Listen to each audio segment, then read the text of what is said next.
Hey y'all, this is Molly, and this is the third video in a trilogy for my Velocity Banking Money Tracker report.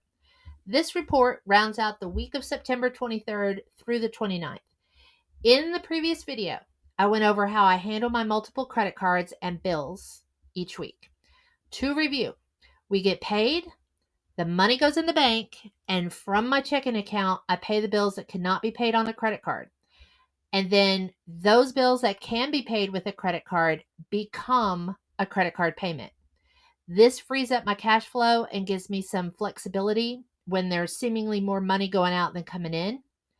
And this does not pay down the debt on these credit cards. It just neutralizes it.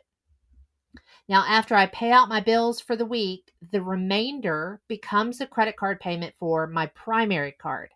And it is because of this strategy that I even had a remainder this week. The matching the bills to the credit card is what enabled me to have money to pay down my primary card. So my primary card is my daily use card. It acts as if it is my checking account or my debit card. It is my day to day. I put my groceries on there, my gasoline, and budgeted miscellaneous items on this one card. I know exactly what I can spend on this card this week, and I do my very best to come in at or below that number. I total up my groceries, fuel, and miscellaneous items in my budget column. And because my husband and I don't have a regular income, I add the amount of my budgeted variable expenses to the amount of the bills I have due for the week. And I come up with how much we need to make in order to break even for this week. At the bottom of the worksheet is my ledger. So I write down everything we spend on this primary card throughout the week. I don't do this at the end of the week. I do this every day or every other day. The reason I log in frequently is because if I don't, the spending can get away from me. And as you can see, I was over budget in groceries. So that first column is my budgeted number.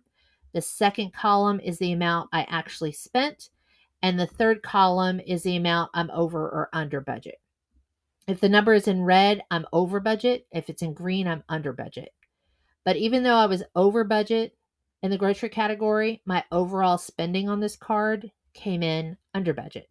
So with this method, there's some flexibility.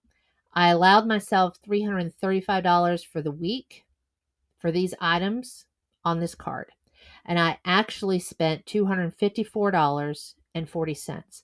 So I came in under budget for my variable expenses by $80.60.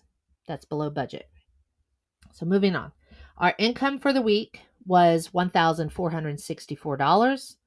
I subtracted the $1,027 that I paid out from my checking account for the bills this week, and that left me with $437.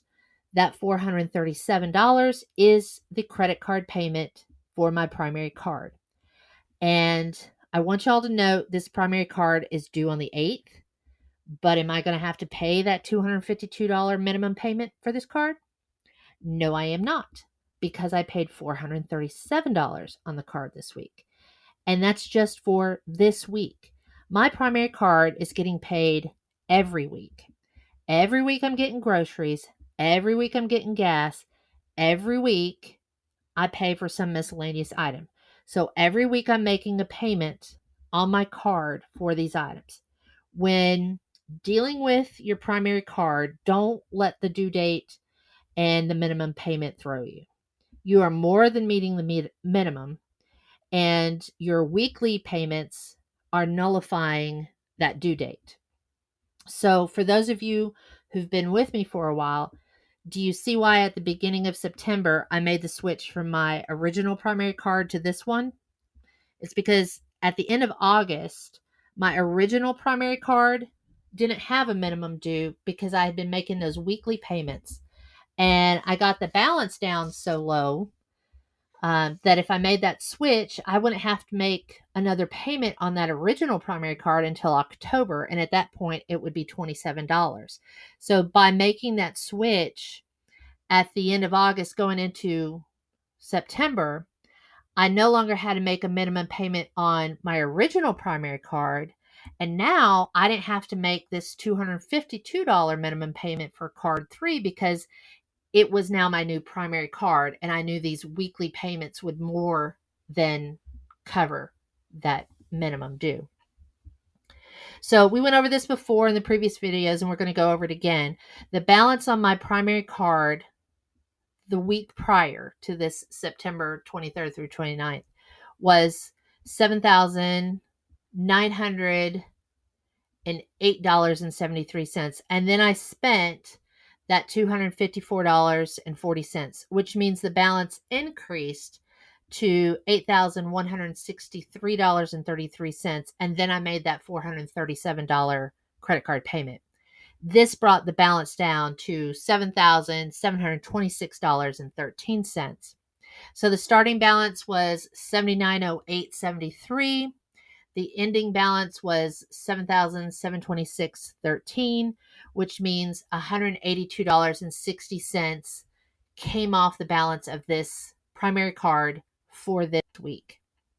So now let's take a look at these numbers from a different angle. We knew going into this week that we needed to net $1,362, right? Because that is what we totaled up and said, okay, here's our break even. What we actually made was $1,464. So $1,464 minus $1,362 means we had $102 that's going to come off the balance of the primary card. And this was only possible because of how we handled those multiple credit cards in our bills this week. Because if I had to pay everything the traditional way, and I went over this in the second video, I would have been over budget, and this week would have been a bust. So if you need a review, just watch the second video to this trilogy if you're not sure how we got there.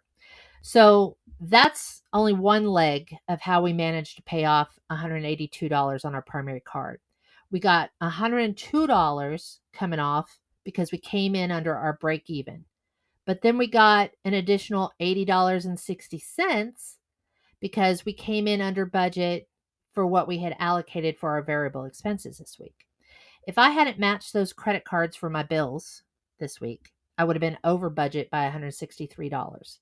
And if I hadn't paid attention to my spending on my primary card, I could have easily been over budget there as well. So this is a two-prong attack. And it's not just simply a matter of, oh, just come in under budget.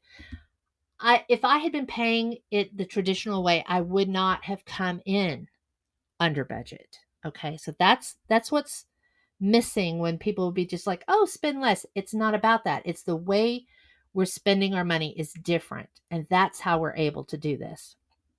And this is why the money tracker is such a valuable tool in your velocity banking strategy.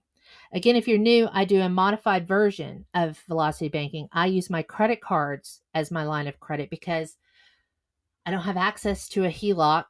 And quite frankly, I don't want to put my home up as collateral, in this uncertain times that we're living in right now. A HELOC is not available to me right now as well. So I use my credit cards as my line of credit. It works great. I laser focus one card at a time. I quote unquote sleep my multiple cards. I've got videos on that. Video 2 will kind of explain it as well. So I sleep my multiple cards. I attack one card at a time. That's my primary card.